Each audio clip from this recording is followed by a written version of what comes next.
کہ دوسری مرتبہ اس لیے نہیں دھو رہے کہ پہلی مرتبہ شاید خشک رہ گیا ہو تو دوسری مرتبہ پورا ہو جائے. جو پہلی مرتبہ دھویا جائے گا وہ بھی مکمل طور پہ تسلی کے ساتھ منہ تر ہوگا, تب دوسری باری اس کو دھونا دوسری باری شروع کیا جائے گا. جب تک پہلی مرتبہ صحیح طرح آپ کا منہ تر نہیں ہوا, پورا جگہ تر نہیں ہوئی, اس کو ایک مرتبہ مکمل دھونا شمار نہیں کیا جائے گا. چہرہ دھونے کے بعد اب دوسرا جو سٹیپ ہے اس کے اندر ہم نے اپنے دائیں بازو کو پہلے دھونا ہے. دایاں بازو کوہنی سے لے کر انگلیوں کے سروں تک, کوہنی سے لے کر انگلیوں کے سروں تک ایسے دھونا ہے کہ اندر باہر مکمل ہمارا بازو جو ہے وہ گیلا ہو جائے. کوہنی خاص طور پر اس کا احتیاط کی جائے گی کہ کوہنی جو ہے وہ اکثر خشک رہ جاتی ہے, یہ تر رہے, اور ہر دفعہ اوپر سے ہاتھ نیچے کی طرف لے کر آیا جائے گا. جب منہ دھوئیں گے تب بھی اوپر سے نیچے, جب بازو دھوئیں گے تب بھی اوپر سے نیچے کی طرف ہاتھ آئے گا, اور کلائیوں تک نہیں رکنا, اپنے انگلیوں کے آخری سروں تک ہمیں رکنا ہے. اسی طریقے سے جیسے 2 مرتبہ منہ کا دھونا, اسی طریقے سے 2 مرتبہ رائٹ بازو کا, دائیں بازو کو بھی 2 مرتبہ دھو کر دوبارہ جو ہم دھوئیں گے اپنے بائیں بازو کو, اس کو بھی بالکل اسی طریقے سے کوہنیوں سے لے کر نیچے انگلیوں کے سروں تک مکمل بازو کو گیلا کرنے کی کوشش کی جائے گی. کوئی جگہ بازو کی ایسی نہ رہے کہ جہاں پر پانی نہ پہنچا ہو یا پانی کی جگہ کوئی خشک ہمارا جسم رہ گیا ہو تو ہمارا وضو درست نہیں ہوگا. یہاں پہ انتہائی ضروری بات کہ جب آپ نے اپنے چہرے کو دھو لیا, جہاں پر اپنے بازوؤں کو دھو لیا, اب یہاں پر یاد رکھنے والی بات یہ ہے کہ علماء اور مراجع عظام فرماتے ہیں کہ اپنے ہاتھوں کو اب ہر قسم کی تری سے محفوظ رکھا جائے. مسح کرنے سے پہلے کوئی نئی تری ہاتھ پر نہیں آنی چاہیے, یہاں تک کہ اپنے وضو کے گرتے ہوئے چہرے کے قطروں سے یا ہاتھوں کے قطروں سے بھی اپنے ہاتھوں کو بچا کے رکھیں کہ کوئی اور تری اس کے اوپر نہ آئے. اب ہم کیا کریں گے, 2 دفعہ چہرہ دھل گیا, دونوں بازو 2 مرتبہ ہم نے دھو لیے, 1 مرتبہ بھی اگر دھوئیں گے تو کافی ہوگا.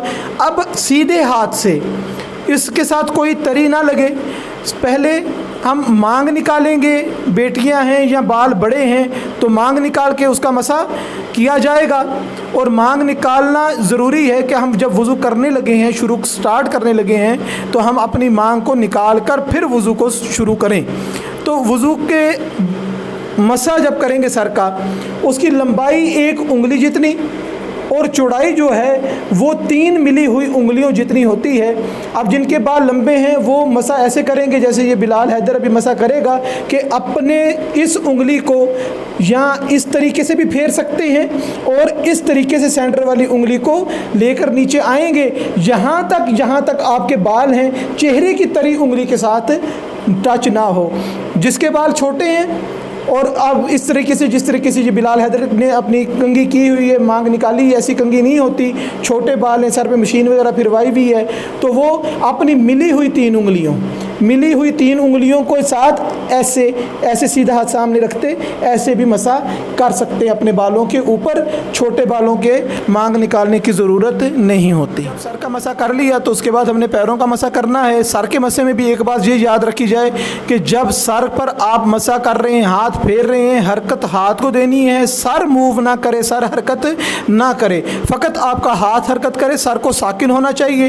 اسی طریقے سے پاؤں کا مسح کیا جائے گا, سیدھے ہاتھ سے سیدھے پاؤں کا, الٹے ہاتھ سے الٹے پاؤں کا مسح کیا جائے گا, دائیں سے دائیں پاؤں کا, بائیں ہاتھ سے بائیں پاؤں کا مسح کیا جائے گا. مسح کرنے کے لیے اپنے ہاتھ کو آپ انگلیوں سے لے کر اوپر کی طرف کھینچیں گے کہ اس کے اندر یہ شرط نہیں ہے کہ کتنا ایریا کور کیا جائے, چوڑائی میں یہ جتنا مرضی ہو جائے, لیکن لمبائی میں انگلیوں کے سرے سے لے کر اوپر تک, ابھار تک, آپ کے ٹخنے تک جتنا ہاتھ اونچا آپ لا سکتے ہیں. پاؤں کا مسح کرنے کے لیے ضروری ہے کہ آپ کا پاؤں ہوا میں نہ ہو, ہلتی ہوئی جگہ پر نہ ہو, اور جب آپ مسح کریں تو آپ کا پاؤں نہ حرکت میں ہو, فقط آپ کا ہاتھ حرکت کرے. یہ وہ طریقہ ہے جو ہم وضو کرنے کے لیے استعمال کر سکتے ہیں. دونوں پاؤں کا مسح کر لیا, اب ہمارا وضو کمپلیٹ ہے, وضو مکمل ہے. تو پروردگار سے دعا ہے کہ پروردگار ہم کو صحیح معنوں میں اپنی عبادات کو محکم اور اپنی عبادات عبادات کو مکمل کرنے کے لیے صحیح معنوں میں پروردگار ہمیں وضو کرنے کی توفیق عطا فرمائے، کیونکہ وضو ایسی چیز ہے جس پہ تمام عبادتوں کا انحصار ہے۔ وضو درست ہے تو مولا امام علی رضا علیہ السلام کا ارشاد گرامی ہے کہ جس نے اپنا وضو درست کر لیا میں علی رضا اس کا ہاتھ پکڑ کر اسے پل صراط کراس کراؤں گا۔ وما علینا الا البلاغ المبین۔